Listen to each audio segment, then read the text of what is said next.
regardless outcome, you're a legend. You said on Thursday that this young man wasn't a real fighter. Mm-hmm. How has your opinion changed after 30 minutes of scrapping? Yeah, he does. He's for sure my fight mentality. He does. I knew that already. He's just not. That wasn't a full contact fight. So. What surprised you that he had tonight you didn't expect? Nothing. You know, I got hit with a couple shots I didn't fucking see, and that fucking pissed me off. But I wasn't surprised. I expect that with everybody. You asked for a 10-round fight. Were you thinking of employing kind of a rope-a-dope strategy later in the fight? You'd be able to come on and you got tired? No, just like I said, I'm not full of shit at all. I was like, if you could fight 10 rounds or 3, what would you rather do? You had some success. What would you rather do, 3 or 10 rounds? I would rather do no rounds. Yeah, I mean, anybody though, right? Like, fuck, I'd rather have 3 rounds. I'm tired just thinking about it, but no matter how, I've always felt like that. No matter how many rounds my fight goes, if it didn't go my way, I know if it would have gone longer, I could have won. So I'm like, I want 10 rounds. And they're like, you got 10 rounds. Fuck, what did I do? You had some success. You had some success in these rounds. Some of these rounds were close. Do you feel like if you hadn't taken pauses, kind of clowned a little bit, that maybe some of these rounds you could have won, the fight would have been closer and gone your way? Yeah, woulda, coulda, shoulda. Nate, did anything he do in that ring in terms of his power or when he caught you with that shot that dropped, did it surprise you? Yeah, I didn't see that one. I felt that motherfucker. I hop up and recover a little bit, and yeah, no. I know what I was coming for a fight with a big, strong, motivated, pumped up guy to take over the world, and nothing surprises me in this shit. Were you ever worried that he could continue that on and you were going to drop again, or you were like, nah, I got this, and you felt No, he comfortable better. about it? I just was like, he better. Did So I you feel like you expected. hurt him tonight at any point? I think I hit him with some good stuff, but and some good combos and some good shit. But I think I could have done better, and I think, like I said, woulda, coulda, shoulda. Hey Nate, what did you think of the crowd? They were cheering your name throughout the whole fight. Did you hear them in there? Yeah, I heard it get loud in and out, and yeah, you tell me. I gotta rewatch the fight. Nate, this I is think a it very was- successful event for Real Fight. What's next for Real Fight? Fast pace here. Everybody's very excited. Yeah, what was that? What was the It was a question? pretty successful event. I heard the gate was the second highest in American Airlines history. What's next for Real Fight? Real Fight. Yeah, we're gonna do a show. We have plans to do some stuff, and right now we're gonna go home. We're gonna talk about it, and we're gonna figure out whether we want to do MMA or boxing, and then we'll see what they want to do. They said they want to do the PFL thing, and I think that if we want to do that, we're gonna have to co-promote and do Real Fight versus PFL, and I'm with that. My goal is to get rematch, and any art. What were you thinking when you got Jake in the guillotine? Oh, done deal. That was already that fight. In a real fight, this fight's over, and we're sitting up here with the win. But we were participating in a boxing match, and it was a good time. And now I know, because I was curious too. I was like, I'm gonna get in a boxing ring, and I know what I think, and I've trained my whole career boxing with pro boxers on the highest level, as high as I could get, and done really well. And I've never fought in a pro fight, so I think I'll whip all these motherfuckers' ass. But that's just what I think. Let's go in there and get a feel for it. It felt just like what I'd imagined. And what was the question? Yeah, I'll fuck up everybody. What's happening? In the cage, is that a little preview? Oh, the guillotine? Yeah, that was too easy. Yeah, it's too easy. And the takedown was too easy, too. I just fucking ducked a punch in his whole leg with in my chest. I'd be trying to take people down in MMA. They smash my hand and fuck me up, and I get tired and all kinds of shit. I'd be like, this is easy to fight boxer in a real fight. Mike? That was rude. What did you think of just the promotional side of it? Like, what did you take away from it? What learning lessons are you gonna go home with? I learned a lot, and I watched a lot happen, and I know exactly what I'm gonna do next because I've seen all of it done more than anybody, more than the media, and more than the fighters, more than the new promoters. I'm like, I know exactly what's going on here, what's the pros and cons after this week for sure. And they give their criticism on what I do in the media. Bro, we're trying to. It's all good. I'm just kidding. And I think it was a good experience, just like training with somebody to learn how to defend a choke or something because you got fucked up. So it's like, oh, we fucked up here and there and there. And they had that criticism on how I'm doing my promoting on my side. But every UFC or any big show that I fought in that turned out to be the biggest shows, it was because I was doing what the fuck I do, and whatever the fuck I do, usually we end up being the highest gates and numbers and all kinds of shit. So I learned that I know what I'm talking about. Cocky ass motherfucker. Wait, hold on. Wait, would you ever consider continuing doing boxing? Is there anyone else that you would consider sharing the ring with again? 100%, yeah. That's my, that's what I was saying about the experience too that I just learned from fighting out there. I didn't know if these were fucking little ass, the size of MMA gloves and everything. I didn't even get cut tonight. I get cut in every MMA fight I fight. And I can box for another. I don't want to go get my, you get brain rattled by some good people, but But is there a name, anyone you would?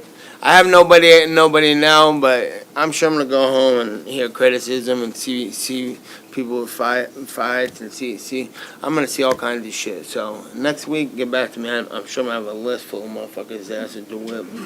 Straight ahead in the plat. Right over here, Nate. Right? Nate here in the back, Marcos Villegas, Fighter TV. Hey Nate, how did Jake physically feel in there? Easy to take down, easy to choke. Hey, nah, he did a good job, and he's fucking athletic, strong dude, and he hits hard and fast. But it ain't nothing I ain't seen before. And I've trained with people I've trained with Mike Russell this camp, and he's the big guy. But these guys could throw down. It's good shit. And my follow-up is, did you notice a difference at all, you personally, between like the 4-ounce gloves and the bigger gloves? How did the punch? Yeah, that's what I was saying. I did. It just felt just like sparring gloves. I mean, obviously smaller, but way bigger and different than MMA gloves. I don't like MMA gloves either, though, because I can't land as good as punches, and it doesn't feel as good to land punches. So I like the 8-ounce glove. Chris Belcher, House of Highlights. Jake has been talking about fighting you in the octagon. Would you do that? And if so, how do you think it would go? Yeah, I think I kind of already said that. I think I would fight him, and it's easy to take him down and easy to choke him. He was talking about his wrestling credential the other day on the in the interview, and I was like, what? How soon would you go about fighting in the octagon? Is that something you'd want to do soon, or just let it go? I'm not cut. 2, 3, 4 months. I'm ready to rock. After MMA fights, I'm cut to shit. My legs hurt and I can't walk, and that feels good to be okay. Congratulations, for making it all the way and putting on a great performance. You mentioned, your cuts. Talk about the job that Jacob Stitch-Duran did, throughout the corner. If you haven't, really been cut up or, putting the swelling down and keeping you in the fight for one more round. Yeah, shout out to Stitch. He was in there keeping me good, and we stayed in there good. You were talking to Jake during the fight. What were you saying to him in the ring? I was making fun of him, telling him to do more shit. Mike? How did you just feel competing at this weight? It's the highest you've been in a fight. Did you feel like slower? I would have rather liked to stay smaller. Or if I went up to this way, I would like to have trained like I do when I'm smaller. I was concerned with getting bigger and shit, and I didn't think he was much bigger than me. I thought he was bigger than that, training for the fight. That's why I said I had big ass Mike Russell to train with. I was like, he's gonna be Mike Russell size. Mike's like, he's huge. I was like, dude, the hell, but at least he's fast. I was like, why am I training with your big ass? Over there. Classes. Nate, how did you feel in the fight? Did you feel like you were winning the round? I feel like I should have done. Richard got mad at me because I wasn't training how I should have been training. I should have been throwing punches, keeping them on the outside, and doing a lot of stuff. Like I said in an interview, I'm not trying to make excuses, but about a month back, I was trying to stay big, and I hurt my arm a little bit, and it was wear and tearing on my right arm if I was jabbing and doing a lot of stuff, so I would get inside and fight like a Mexican guy, smother their punches and get in there and make every sparring session a brawl. And I did that kind of for the camp, and that's how the fight went. And I think I should have kept on the outside, circled, and did better stuff. I know I pissed Rich off. He don't want me to say it, but he wanted me to keep him on the outside, and I should have. But it's all good. There's no way I'm not going to show up for a fight because of something like that, too. You got to go regardless, no matter what. So I plan on doing my next one if it's going to be boxing. We're going to work good and At the end of the fight, did you think you work like a small guy, not a big guy. Did you think you won the fight? Like at the end, did you think you did enough to win? Like, No, I didn't think I won. I knew he was when he got the knockdown and stuff. So I figured I won a good amount of rounds. I gotta watch the fight, you know. So because I know what I think and I know what it's probably. And then last one for me, do you think he ever really takes you up on the challenge to fight you in MMA? I know you spoke. Yeah, we're gonna see what happens with him. See if he really wants to do that. And if not, I'll be back in this hunting him down. Junkie, their ways fine He with said him. it would be $10 million to fight him in MMA. What would it take for you financially to fight him? Yeah, we're gonna talk about it and fucking make sure everybody's happy for sure. A lot more than that. Just to elaborate on that, Yeah, too, hand me a little bit of money, like let's fight the win. it's not going to be 10 million. I'll tell you that. Your teammate Chris Avila had a big win. Can you talk a little bit about Chris Avila's performance? Oh yeah, I should have been talking about. And Alan Sanchez did a great job. He had a good fight. What did you guys think about that Alan's fight? That was a war, man. Well, yeah, it was a good fight, and it was really good. And then Jose did his thing, and Ramos and everybody, and Kilo had a hell of a fight. He had a hard opponent too. My guys from my gym, dude, that I train with every day, they came in here and they all showed out. And I was over there at the gym a little bit earlier this morning and walking around throughout the day. I was watching their fights on the phone, and every time something went, I'm all juiced up and ready to. And I'm like, oh yeah, I still got to fight. Shit. Hold on one second. Back left corner. No, it's you. In the Shout out to the team. In the blue tie. Shout out to the team. Love. Nate, you said yesterday, that this guy can't really fight. Has your opinion changed on that, in that regard? Yeah, well, I'm not trying to fucking talk shit. He's fucking boxing high level guys, MMA, and he's sparring hard and working with good people, and then he starts talking shit to me throughout the camp, like. I come to the territory, and it's all is fair. Love and war, I'm always about that. Say whatever you want, that's fine. But then when you start making things trying to make things personal, saying shit he shouldn't be saying, then it hurts people's feelings when I say this ain't a real fight, because it's a real fight. Remember Logan Paul in New Orleans? You know what I'm saying? No problem. This is not a real fight to be talking to me like that. This is a boxing competition. So that's what I meant by he can't really fight, So it's not overly disrespectful when, you know what I'm saying? Is there a pro Can't boxer? really fight. Don't be talking shit. What did you think? What'd he say? He basically said, not interested, and then he sent something to Sweetie, the girl who walked out with him on his round. Yeah, I don't know. What'd he say? One for Richard Perez. What'd he say? Richard, what did it mean to finally walk out? Nate? Fuck that fool. What? What did it mean to finally walk out Nate to a boxing match? It's awesome. I mean, I love the way he boxes. He's just he got hurt, and so that throws you back. Wherever the level you're on, you have to slow it down. So your timing's off, and then he couldn't throw the jab very good, and that's why he got caught with the hook, because he threw it and dropped it. And then before that he hurt his knee, but it's all good. He's not going to quit. He's not a quitter. Nate, sorry, are you aware that you're a victim of the Drake curse? He put $250,000 down for you to beat Jake Paul. Seems as though, as you know, everybody he bets on seems to lose. Are you aware of that? Yeah, whatever. Shout out to Drake. Love for the love. I appreciate it. And you know what I'm saying? What the fuck? Hey, we'll break that curse. Two more questions. What's Is happening? there a pro boxer? Fuck a curse. Is there a pro boxer that you'd like to watch, and is there a style that you'd like to teach Nate if he continues to go forward in boxing? I like Mike Tyson. Yeah. Is there a style you'd like to teach? I like his style. When he's not hurt or anything, he's awesome. He's a good What do you call that style? Well, how would you describe Nate it? Diaz style. Sick. Dope as fuck. Last question. What's hanging This in? question for both of you guys. You guys sold out the building, record gate. The crowd was obviously almost one-sided behind Nate tonight. Your career obviously isn't over, whether in MMA or in boxing. Real Fight has their own promotional show. Yo, turn it up! Man P. Let's go.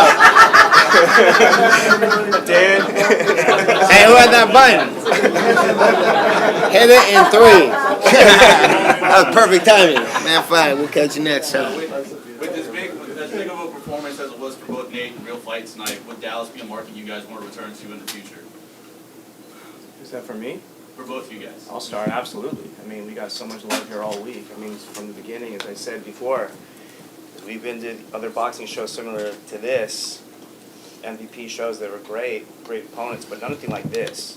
This was an event. This was a boxing show, and it was sold out and it made news. And I asked you, who did Make News become? I mean, great co-promotion, but it's because of what Real Fight's doing, it's because what Nate's doing is the power of him. That's why the crowd was the way it was, and that's why the build-up is the way it was. That's why the social media was because of the way it was. So, you know, I'll let Nate answer too, but, you know, when he said we're here to take over, I mean, this is what it looks like tonight. So we're here. So just following up on that, you know, there were tickets available for the UFC event. There were none left here. It looks like we were selling, or this event rather, was selling at something like 450% higher or something like that than the UFC. What do you think it says about Nate's draw power that the UFC was not selling out while he was somewhere else and it was?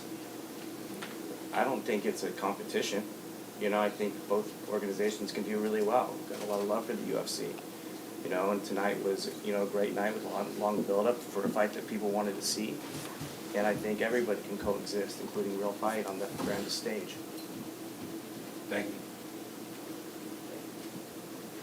All right, we're going to go. Hey, shout out to the team, Jose Aguayo, Romulo, Kilo, a Real Fighting, Chris Avila, Alan Sanchez. Shout out to the team, and I appreciate the Nate Diaz Army, everybody coming rock with me. It's love, and shout out to Clarissa Shields and James Tony. West Side. Show. Peace. You mind if I get a picture?